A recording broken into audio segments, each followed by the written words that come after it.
આજનું રાશિફળ આજે 5 મે આ બે રાશિના જાતકો રહે સાવધાન, થઈ શકે છે ધનહાનિ. જાણો તમારી રાશિ. જ્યોતિષમાં રાશિફળનું વિશેષ મહત્વ છે. રાશિફળ મુજબ આજે કેટલીક રાશિઓને ભાગ્યનો સાથ મળશે, જ્યારે કેટલીક રાશિઓને પરિવારનો સાથ મળશે, પરંતુ કેટલાક લોકોને નુકસાન પણ થઈ શકે છે.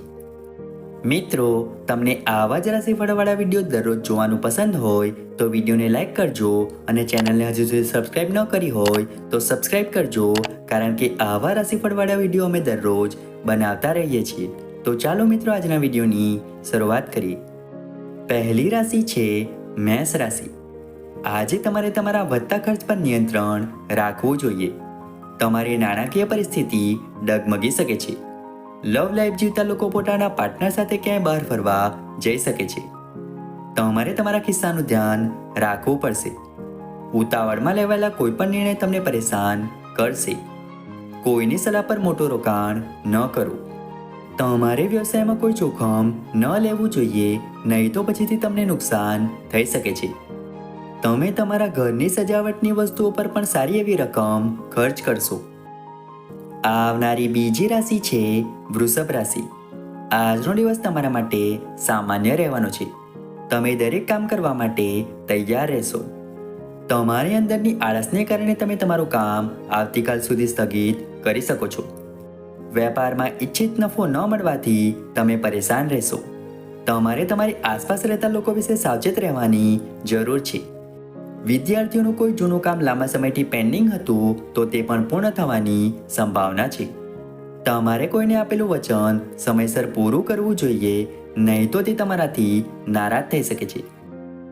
આવનારી ત્રીજી રાશિ છે મિથુન રાશિ. આજનો દિવસ તમારા માટે પ્રગતિના નવા માર્ગો ખોલશે. તમારે તમારી પ્રગતિમાં આવતા અવરોધોને દૂર કરવાનો પ્રયાસ કરવો પડશે. તમે કર્તવ્યના માર્ગે આગળ વધશો. કોઈ પણ મિલકતનો સોદો કરતી વખતે તમારે જંગમ અને સ્થાવર પાસાઓ સ્વતંત્ર રીતે તપાસવા જોઈએ, નહીં તો તમે ફસાઈ શકો છો. તમારા પિતા સાથે કોઈ મુદ્દે વિવાદ થઈ શકે છે. તમારા બાળકને નવી નોકરી મળશે તો તમારું મન પ્રસન્ન રહેશે. વિદેશથી બિઝનેસ કરનારા લોકો કોઈ મોટી ડીલ ફાઇનલ કરી શકે છે. આવનારી ચોથી રાશિ છે કર્ક રાશિ. આજનો દિવસ નવા લોકોને મળવાનો રહેશે. તમારે તમારી આસપાસ રહેતા લોકો પ્રત્યે સાવધાન રહેવું પડશે. નોકરીમાં કામ કરતા લોકોને કોઈ જવાબદાર કામ મળી શકે છે. તમારે તમારા જુનિયરનો સાથ આપવો પડશે. વિદેશમાં રહેતા પરિવારના કોઈ સભ્યની તબિયત બગડવાને કારણે તમે ચિંતિત રહેશો. તમારે એવું કંઈ ન કરવું જોઈએ જેનાથી તમારા પરિવારના સભ્યો તમારાથી નારાજ થાય. તમારી આજુબાજુનું વાતાવરણ ખુશનુમા રહેશે અને તમારું કામ તમારી વિચારસરણીથી પૂર્ણ થશે. આવનારી પાંચમી રાશિ છે સિંહ રાશિ. આજે તમે કોઈ પણ કામ ખૂબ જ સમજી વિચારીને કરશો. તમને પૈતૃક સંપત્તિ વારસામાં મળી શકે છે. તમે મિત્રો સાથે આનંદમાં થોડો સમય પસાર કરશો. જો તમને પગ સંબંધિત કોઈ સમસ્યા હતી તો તે વધી શકે છે. કોઈ પણ કાર્ય પૂર્ણ થયાની ઉજવણી કરવા માટે તમે તમારા ઘરે પૂજા, ભજન, કીર્તન વગેરેનું આયોજન કરી શકો છો. નાના બાળકો તમારી પાસેથી કંઈક માંગી શકે છે જે તમે ચોક્કસપણે પૂર્ણ કરશો. વિદ્યાર્થીઓએ તેમના અભ્યાસમાં સંપૂર્ણ ધ્યાન આપવું પડશે. આવનારી છઠ્ઠી રાશિ છે કન્યા રાશિ. પૈસા સંબંધિત બાબતોમાં આજનો દિવસ તમારા માટે સારો રહેશે. તમે તમારી આર્થિક સ્થિતિને મજબૂત કરવા માટે કેટલાક નવા પ્રયાસો કરશો. કોઈ પણ સરકારી યોજનામાં પૈસા રોકો તે તમારા માટે સારું રહેશે. તમારા મનમાં ચાલી રહેલી મૂંઝવણ વિશે તમે તમારા પિતા સાથે વાત કરી શકો છો. મિલકત સંબંધિત કોઈ પણ વિવાદમાં તમારે આંખ અને કાન ખુલ્લા રાખવા પડશે, નહીં તો તમારો જીવનસાથી તમારી સાથે દગો કરી શકે છે. ઓનલાઈન કામ કરતા લોકો સાથે છેતરપિંડી થઈ શકે છે, તેથી સાવચેત રહો. વિદ્યાર્થીઓને ભૌતિક અને માનસિક બોજામાંથી રાહત મળતી જણાય છે. આવનારી સાતમી રાશિ છે તુલા રાશિ. આજનો દિવસ તમારા કાર્યક્ષેત્રમાં કેટલાક મોટા ફેરફારો કરવા માટેનો દિવસ રહેશે. તે ફેરફારો કરતા પહેલા તમારે કોઈ અનુભવી વ્યક્તિ સાથે વાત કરવી પડશે. ભાગીદારીમાં કોઈ કામ કરવાથી તમને નુકસાન થઈ શકે છે. તમે તમારા બાળકો માટે મોટા સપના જોશો અને તેને પૂરા કરવાનો પ્રયાસ કરશો. તમારે તમારા વિરોધીની વાતથી પ્રભાવિત થવાથી બચવું પડશે. તમારા મિત્રના સ્વાસ્થ્ય પ્રત્યે સચેત રહો. જો તમારું કોઈ કામ લાંબા સમયથી પેન્ડિંગ હતું તો તે પણ પૂરું થઈ શકે છે. રાજકારણમાં કામ કરતા લોકો પર જવાબદારીનો બોજ આવી શકે છે. આવનારી 8મી રાશિ છે વૃશ્ચિક રાશિ. આજનો દિવસ તમારા માટે માન સન્માનમાં વધારો કરશે. કાર્યસ્થળ પર તમારા સૂચનો આવકારવામાં આવશે. જો તમને તમારી પસંદનું કામ મળશે તો તમારી ખુશીની કોઈ સીમા રહેશે નહીં. પરિવારમાં કોઈ સભ્યને નિવૃત્તિ મળે ત્યારે વાતાવરણ ખુશનુમા રહેશે. નાની સરપ્રાઈઝ પાર્ટીનું આયોજન થઈ શકે છે.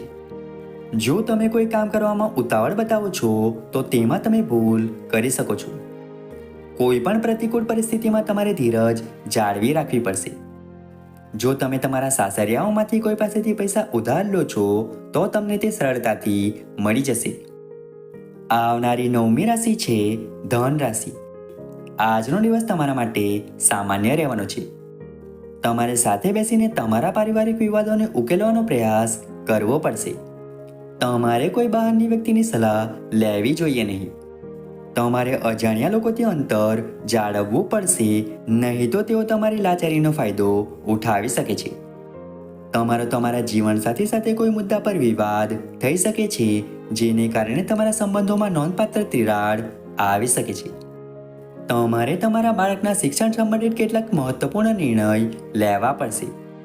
તમારે કોઈ કામ માટે અચાનક પ્રવાસ પર જવું પડી શકે છે. આવનારી 10મી રાશિ છે મકર રાશિ. આજનો દિવસ તમારા માટે મિશ્રિત રહેવાનો છે. તમે પિકનિક વગેરે પર જવાની યોજના બનાવી શકો છો, જે તમારા માટે સારું રહેશે. કોઈ સરકારી યોજનામાં પૈસા રોકો તો તે તમારા માટે સારું રહેશે. તમે તમારા હૃદયની ઈચ્છાઓ વિશે માતાજી સાથે વાત કરી શકો છો. તમને તમારા માતા તરફથી કોઈ વ્યક્તિ તરફથી માન મળતું જણાય છે.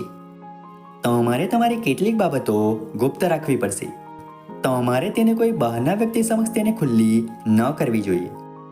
નોકરી કરતા લોકો બીજી નોકરી માટે અરજી કરી શકે છે. આવનારી 11મી રાશિ છે કુંભ રાશિ. આજનો દિવસ જરૂરી કામોની યાદી બનાવવા અને તેને આગળ વધારવાનો રહેશે. જો તમે તમારા કામમાં ધ્યાન નહીં આપો તો તમારા મહત્વપૂર્ણ કાર્યો અટકી શકે છે. તમારું બાળક તમારી પાસેથી કંઈક માંગી શકે છે. માતાના કોઈ જૂના રોગ ફરી ઉભરી શકે છે. આમાં આરામ કરશો નહીં. આજે તમારા મનમાં સ્પર્ધાની ભાવના રહેશે. જો તમારા પરિવારના વડીલ સભ્યો તમને કોઈ સલાહ આપે છે તો તમારે તેનો અમલ કરવો જ જોઈએ. મુસાફરી દરમિયાન તમને કેટલીક મહત્વપૂર્ણ માહિતી મળી શકે છે. આવનારી 12મી રાશિ છે મીન રાશિ. આજનો દિવસ તમારા માટે પરોપકારી કાર્યોમાં સામેલ થઈને નામ કમાવવાનો રહેશે. તમે ધાર્મિક કાર્યોમાં સક્રિયપણે ભાગ લેશો. ભગવાનમાં તમારો વિશ્વાસ વધશે, જેને જોઈને તમારા પરિવારના સભ્યો ખુશ થશે. તમારું મન કોઈ વાતને લઈને ચિંતિત રહેશે. તમે તમારા વ્યવસાયમાં કામ કરવા માટે કોઈ પણ બેંક, વ્યક્તિ, સંસ્થા વગેરે પાસેથી ઉછીના નાણાં લઈ શકો છો. અવિવાહિત લોકોના જીવનમાં આજે કોઈ નવા મહેમાનનો પ્રવેશ થઈ શકે છે. મિત્રો, આશા રાખી છે કે આજનો રાશિફળ તમને ગમ્યો હશે. વિડીયો ગમ્યો હોય તો વિડીયોને લાઈક કરીને ચેનલને સબસ્ક્રાઈબ અથવા ફોલો કરવાનું ભૂલતા નહીં. ચાલો મળીશું નવા વિડીયો સાથે. ત્યાં સુધી જય માતાજી.